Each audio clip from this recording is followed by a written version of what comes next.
கிடையில் உழவு வயல் வெளி பகுதியில் பாரா ஆடுகளை மீட்டுக் கொண்டிருந்தான்.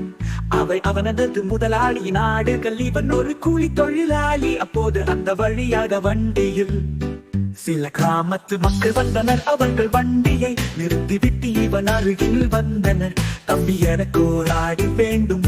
உனக்கு ரூபாய் தருகிறேன், ஆட்டை கொடு என கேட்டனர். அதற்கு குமரன், என்னை நம்பி என் முதலாளி இவ்வளவு ஆடுகளை கொடுத்துள்ளார். அவருக்கு என்ன துரோகம் செய்ய முடியாது என கூறினார். நூற்றுக்கணக்கான ஆடுகளில் ஒரு ஆட்டை எடுத்து கொடுப்பதனால் உன் முதலாளிக்கு என்ன தெரியவா போகிறது என்று கேட்டனர். அதற்கு பாலா, நூற்றுக்கணக்கான ஆடுகளில் ஒன்றை உங்களுக்கு எடுத்து கொடுத்தார் என் முதலாளி பார்க்க மாட்டார் தான்.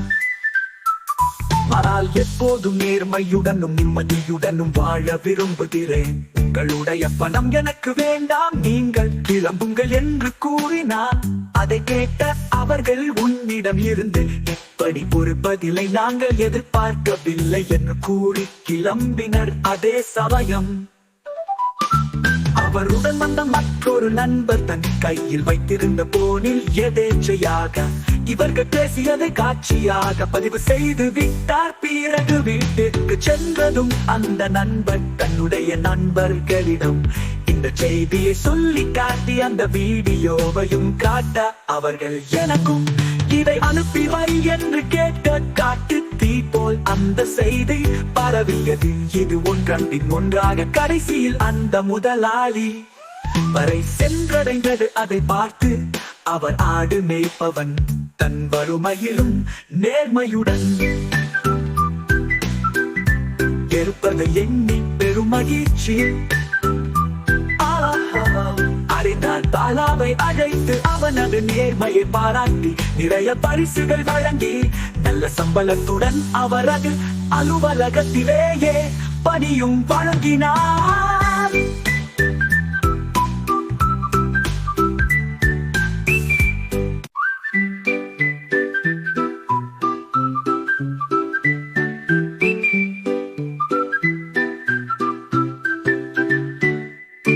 மிக பெரிய மலைகளுக்கு இடையில் உழவு வயல் வெளி பகுதியில் பாரா ஆடுகளை மீட்டுக் கொண்டிருந்தான். அவை அவனது முதலாளியின் ஆடுகள். இவன் ஒரு கூலி தொழிலாளி. அப்போது அந்த வழியாக வண்டியில் சில கிராமத்து மக்கள் வந்தனர். அவர்கள் வண்டியை நிறுத்திவிட்டு இவன் அருகில் வந்தனர். தம்பி, எனக்கு ஒரு ஆடு வேண்டும். உனக்கு ரூபாய் தருகிறேன், ஆட்டை கொடு என கேட்டனர். அதற்கு குமரன், என்னை நம்பி என் முதலாளி இவ்வளவு ஆடுகளை கொடுத்துள்ளார். அவருக்கு என்ன துரோகம் செய்ய முடியாது என கூறினார். நூற்றுக்கணக்கான ஆடுகளில் ஒரு ஆட்டை எடுத்து கொடுப்பதனால் உன் முதலாளிக்கு என்ன தெரியவா போகிறது என்று கேட்டனர். அதற்கு பாலா, நூற்றுக்கணக்கான ஆடுகளில் ஒன்றை உங்களுக்கு எடுத்து கொடுத்தார் என் முதலாளி பார்க்க மாட்டார் தான். ஆனால் எப்போதும் நேர்மையுடனும் நிம்மதியுடனும் வாழ விரும்புகிறேன். உங்களுடைய பணம் எனக்கு வேண்டாம், நீங்கள் கிளம்புங்கள் என்று கூறினார். அதை கேட்ட அவர்கள், உன்னிடம் இருந்து எப்படி ஒரு பதிலை நாங்கள் எதிர்பார்க்கவில்லை என்று கூறி கிளம்பினர். அதே சமயம் அவருடன் வந்த மற்றொரு நண்பர் தன் கையில் வைத்திருந்த போனில் எதேச்சையாக இவர்கள் பேசியதை காட்சியாக பதிவு செய்து விட்டார். பிறகு வீட்டிற்கு சென்றதும் அந்த நண்பர் தன்னுடைய நண்பர்களிடம் இந்த செய்தியை சொல்லி காட்டி அந்த வீடியோவையும் காட்ட அவர்கள், எனக்கும் இதை அனுப்பி வை என்று கேட்க காட்டு தீ போல் அந்த செய்தி பரவியது. இது ஒன்றன்பின் ஒன்றாக கடைசியில் அந்த முதலாளி வரை சென்றடைந்தது. அதை பார்த்து அவர் ஆடு மேய்ப்பவன் தன் வறுமையிலும் நேர்மையுடன் இருப்பதை எண்ணி பெருமகிழ்ச்சியில்